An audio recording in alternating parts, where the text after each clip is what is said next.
Hi guys and welcome back to Humanities. So today we'll be covering Bhakti Sufi traditions. So this chapter will be in different parts. हर एक topic की I'll make a short video so that it is easy for you to memorize and also study जल्दी से, क्योंकि जो पूरी long video होती है उसमें you have to find out stuff and वो देखने में भी लंबी लगती है, so मन ही नहीं करता पढ़ने का. Okay, so beginning with the chapter.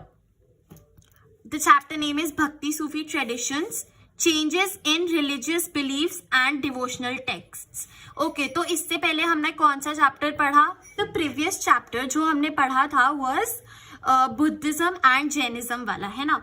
तो okay, we studied कि gradually and slowly Buddhism and Jainism developed as as another religious traditions. तो अब हम और traditions की बात करेंगे और religious beliefs and practices की बात करेंगे जो develop हुए, ठीक है, Bhakti and Sufi. Okay, so let's begin. तो सबसे पहला टॉपिक बुक में दिया हुआ है a mosaic of religious beliefs and practices. Okay, तो इसमें हम सबसे पहले देखते हैं कि मोजाइक का मतलब क्या होता है. इस टॉपिक से हमें क्या समझना है. Mosaic is basically when different small pieces are glued together to make one thing. वो जैसे स्विमिंग पूल का फ्लोर होता है एंड इवन जो वाटर कूलर के पीछे वाला वॉल होता है वो डिफरेंट स्मॉल पीसेस को प्लास्टर से चिपकाया जाता है, bluish and reddish colour, that is known as a mosaic. तो इधर हमें क्या पता चल रहा है कि different sect different religious beliefs and practices को साथ में ग्लूड कर दिया गया था. दे वर टुगेदर. ओके, तो इसमें हम पढ़ें, इसमें the book is saying increasing visibility of wide range of gods and goddesses. देखा, different types of gods and goddesses की विजिबिलिटी हुई, ठीक है, इन बोथ टाइप्स, स्कल्पचर्स में भी एंड टेक्स्ट्स में भी, दोनों चीजों में there were wide range and increasing range of god and goddesses. Okay, the next subtopic of this is the integration of cults. Okay, तो सबसे पहले cults क्या होता है? Cults का मतलब होता है different sections of cultures, of religious beliefs, of practices. That is known as a cult. तो integration यानी कि a unity of cults, integration, coming together of cults. Okay, तो इसमें बात की गई है बुक में about two processes. So the historians have tried to suggest that there were at least two processes at work. So the first process was disseminating Brahmanical ideas. अब इसमें ये disseminating का मतलब क्या है? इसका मतलब है propagating, propagate करना. propagate का मतलब यानी फैलाना, spreading of Brahmanical ideas. अब इसमें क्या क्या आता था? composition plus compilation plus preservation of Puranic texts. ठीक है, पुराणिक यानी कि वैदिक टेक्स्ट जो ब्राह्मणास ने बनाए थे बहुत पहले, तो इनकी कॉम्पोजिशन, कंपाइलेशन और प्रिजर्वेशन यूज करते थे to propagate Brahmanical ideas, to spread those ideas. And पहले ये आइडियाज माइनॉरिटी कम्युनिटीज यानी कि जिनको बहुत कम समझते थे, जो बहुत वीक और लोअर स्टेटस दिया जाता था, जैसे कि विमेन एंड शूद्रास, उनको नहीं, they had no access to this text, to this literature. इसीलिए दोनों उन सेक्शंस को भी स्प्रेड करने का they decided to spread it to both of those sections as well. So women as well as Shudras were including in propagating Brahmanical ideas. Now the second process. So talking about the second process is Brahmanas accepting and reworking beliefs and practices of other social categories. तो जो second process था इसका was कि Brahmanas were accepting, अपने से हटके दूसरों के रिलीजियस बिलीव्स और प्रैक्टिसेस भी एक्सेप्ट कर रहे थे. सोशल कैटेगरीज, दूसरों कौन कौन है इसमें? विमेन, शूद्रस और भी और लोग. तो इसके अंदर we'll be studying कि दो चीजों को रिगार्ड किया गया. One was known as the great संस्कृतिक पुराणिक ट्रेडिशंस जो कि ब्राह्मणास वाले थे, एंड दूसरे को द लेट संस्कृतिक पुराणिक ट्रेडिशंस रेफर किया गया. इसमें इतना ही है. एंड उसके बाद the discussion has come to one of the most striking examples of this process. Of process number 2 is evident in Puri, Odisha. ये एक जगह है where जगन्नाथ जी को माना जाता है, he is the Lord and उधर वो पीडी है. पीडी का मतलब क्या है इधर? Principal deity. Deity refers to god. Okay, deity यानी कि figures of god, structure of god. तो principal deity in Puri Odisha was referred as Jagannath, who is a form of Vishnu.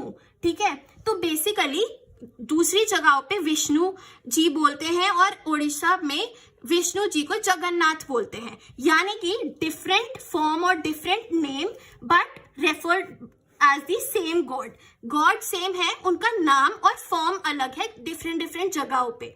ठीक है, सो इससे we get to know the integration of cults. सबका god is same but the way they worship them, the form and the name is different. So this symbolizes integration of different cults. Even goddesses को काफी माना गया. They became popular. For example, Lakshmi, who was regarded as the wife of Vishnu, and Parvati, wife of Shiv. So this is all about the integration of cults. Now, इसी topic में the second सब point is difference and conflict. Okay, तो difference and conflict. तो सबसे पहले हम पढ़ेंगे difference और उसके बाद कॉन्फ्लिक्ट. ओके, सो तो सबसे पहले we will start with different. Okay, तो डिफरेंस ये था कि ऑफन एसोसिएटेड विद गॉडेसेस. जब गॉडेसेस का नाम आता था तो we can't miss the tantric form of worship. Tantric form of worship. So tantric is a form of worship which was widespread and open to all. सबको it was open, so it was open to all. उसमें कोई casteism नहीं था, sexism नहीं था. It was open to all, each everybody, whether men or women. Okay, this influenced many religious practices such as Shaivism and Buddhism. इसमें लिखा है ना, many of these ideas influenced Shaivism as well as Buddhism, especially in eastern, northern and southern parts of the subcontinent. Now the main part is कि all of this जो भी divergent और different beliefs and practices थे वो over the course of time Hinduism में ही include हुए गए. इन सबको Hinduism में ही include किया गया. Okay. Then moving further, the principal deity of Vedas. Vedas में मेन 3 deities के बारे में बात हुई है, अग्नि, इंद्रा एंड सोमा. ठीक है, वो ना काफी मार्जिनल फिगर्स बन गए. मार्जिनल यानी लेस पॉपुलर, लेस इंपॉर्टेंट. ठीक है, उनका ज्यादा जिक्र नहीं होता था. They became less important. However जो वैदिक और पौराणिक ट्रेडिशंस में Vishnu, Shiva and other goddesses थे, दे गेन्ड काफी popularity and were regarded as authoritative figures. Okay, the Vedas continued to be referred as authoritative. Now coming to the conflict part, जो second मैंने बोला कॉन्फ्लिक्ट. अब कॉन्फ्लिक्ट में देखो, ऑब्वियसली अब 2 कम्युनिटीज या 2 कल्ट्स बताए गए हैं. एक है जो तांत्रिसिज्म प्रैक्टिस कर रहे हैं and the one is with the वैदिक tradition.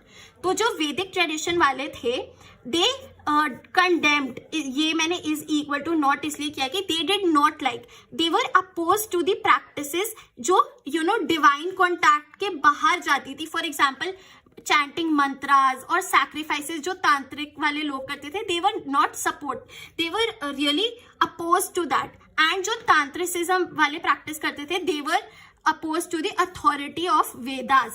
They did not support the authority of Vedas. So this was the conflict between the different sects. And also सब अपने वाले chosen deity को supreme मानते थे. जैसे कि अगर कोई लॉर्ड शिवा को प्रोपोगेट करता है, वर्शिप करता है, तो उसके लिए लॉर्ड शिवा वो सुप्रीम, और जो दूसरे वाले लॉर्ड है दे कंडेम्ड दोज प्रैक्टिसेस. ठीक है, तो ऑब्वियसली तो इसलिए दे हैड कॉन्फ्लिक्ट कि मेरा god superior. And then relations with other traditions, Buddhism और जैनिज्म, कि तुम कौन से को सपोर्ट करते हो, this also created a lot of tension. तो this is all about the difference and conflict. So we are done with topic number 1 of chapter Bhakti Sufi Traditions.